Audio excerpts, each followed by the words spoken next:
Welcome to today's Explainer. We're diving right into one of the most intense, profound human crises you'll find in ancient literature. We're talking about the raising of Lazarus from John chapter 11.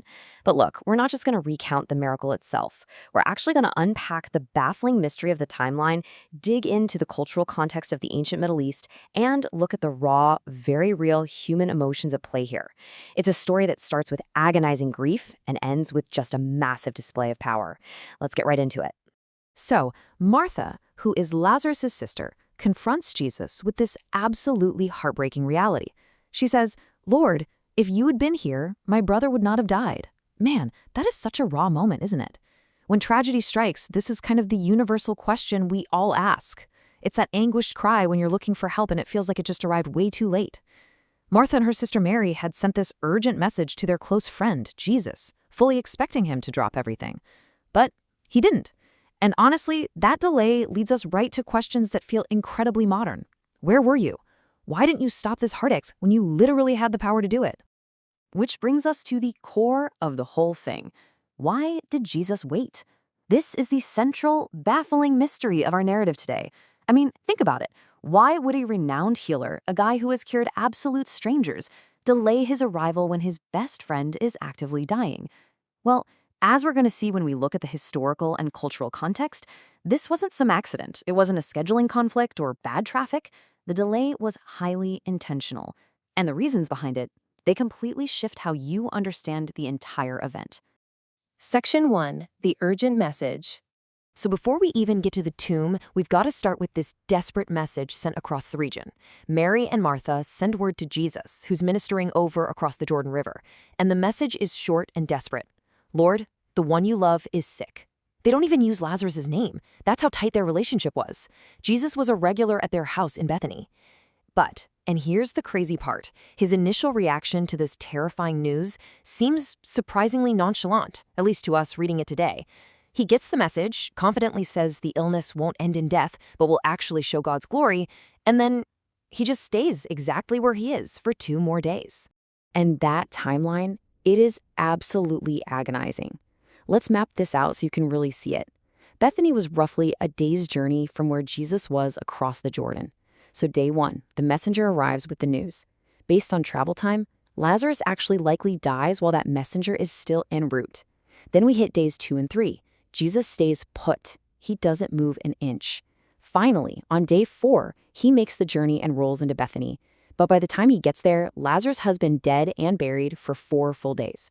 To the sisters and to everyone gathered there mourning, this looks like a massive, heartbreaking failure of timing. Section 2. The 4-day delay. Now, to understand why the timeline went down exactly like this, we have to look at a very specific piece of extra-biblical Jewish tradition from 1st century Judea. This is the key that transforms this whole delay from a seeming failure into a brilliant, calculated statement. During the time of Christ, and you actually see this reflected later in the Talmud, there was a popular belief about the soul after death. People taught that a person's soul essentially hovered near the body for 3 days, kind of hoping to re-enter it. But on the 4th day, when the body started to change color and decomposition visibly set in, that's when the soul realized, okay, return is impossible, and it departed permanently. Because of that specific tradition, the number 4 is literally everything here. By waiting until the 4th day, Jesus intentionally removed every single shadow of a doubt. Think about it. If he healed Lazarus on day 1, well, it's just a healing. If he raised him on day 2 or 3, skeptics could easily argue, oh, it was just a deep coma, or it's a trick, the soul was still hovering anyway. But arriving on day 4, that underscored the absolute, undeniable finality of death. This wasn't some medical anomaly. It was irreversible. The stage was perfectly set for a demonstration of ultimate power. Section 3, Tears and Outrage. So Jesus finally gets to the outskirts of Bethany. He sees Mary weeping, he sees the crowds weeping with her, and the text tells us he was deeply moved in spirit and troubled. But honestly, that English translation doesn't really capture the visceral reality of the original Greek. The Greek verb used there, it actually points to a guttural outrage, an intense anger.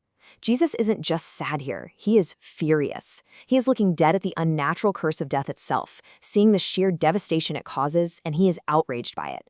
But at the exact same time, right alongside that divine anger, we see the deepest human empathy. And that brings us to the shortest and probably the most famous verse in the entire Bible. Jesus wept. Now, even though Jesus knows exactly what he's about to do, he knows the miracle is coming, right? He doesn't stay emotionally detached from their pain. He enters right into the shattered hearts of his friends. It's just a brilliant illustration that we aren't looking at some stoic, distant deity. We're looking at one who stands right there in the graveyard, actually feels the sting of loss, and grieves alongside humanity. Section 4, calling Lazarus out.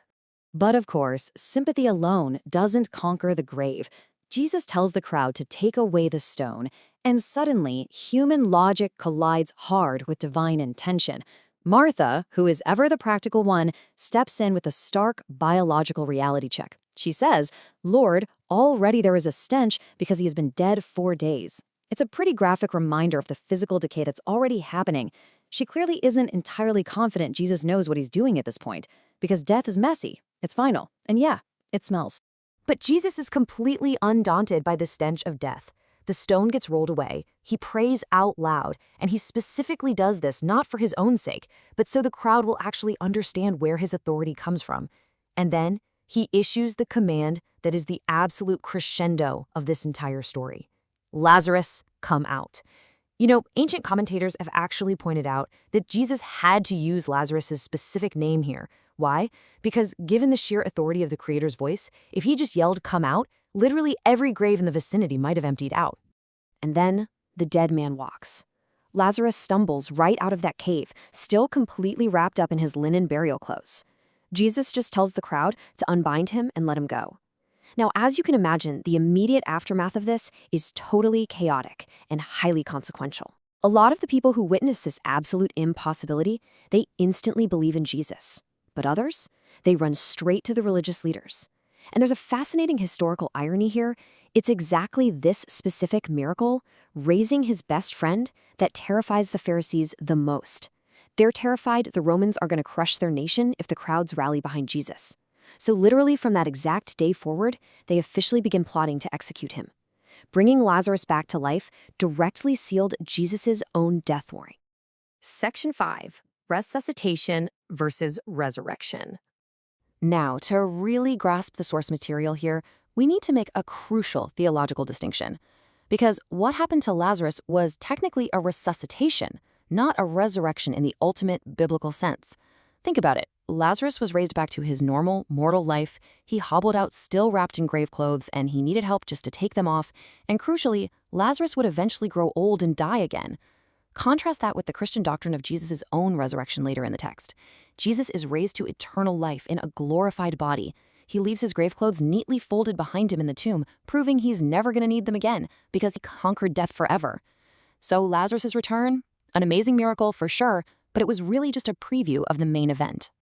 Section 6, the ultimate hope. So what does this all mean for us today? Well, before that tomb was ever opened, Jesus spoke these incredible words to Martha. He said, "I am the resurrection and the life. Whoever believes in me, though he die, yet shall he live." Notice the phrasing there. He didn't say, "I will bring the resurrection someday in the future." He said, "I am the resurrection." He took this hope of a distant future event, the resurrection of the dead at the end of time, and pulled it right into a present, immediate reality for believers. And that perfectly illustrates the entire points of the narrative. Lazarus' earthly resuscitation serves as this living, breathing object lesson.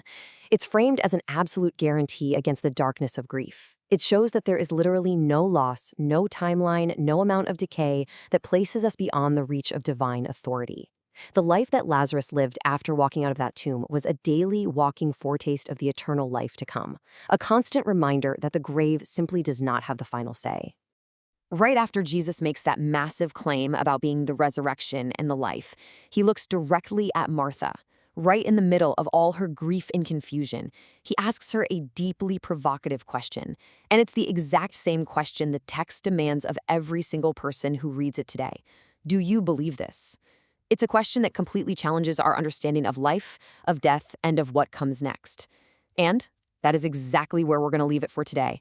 Thank you so much for joining me on this explainer. Until next time, keep learning, keep questioning, and keep exploring.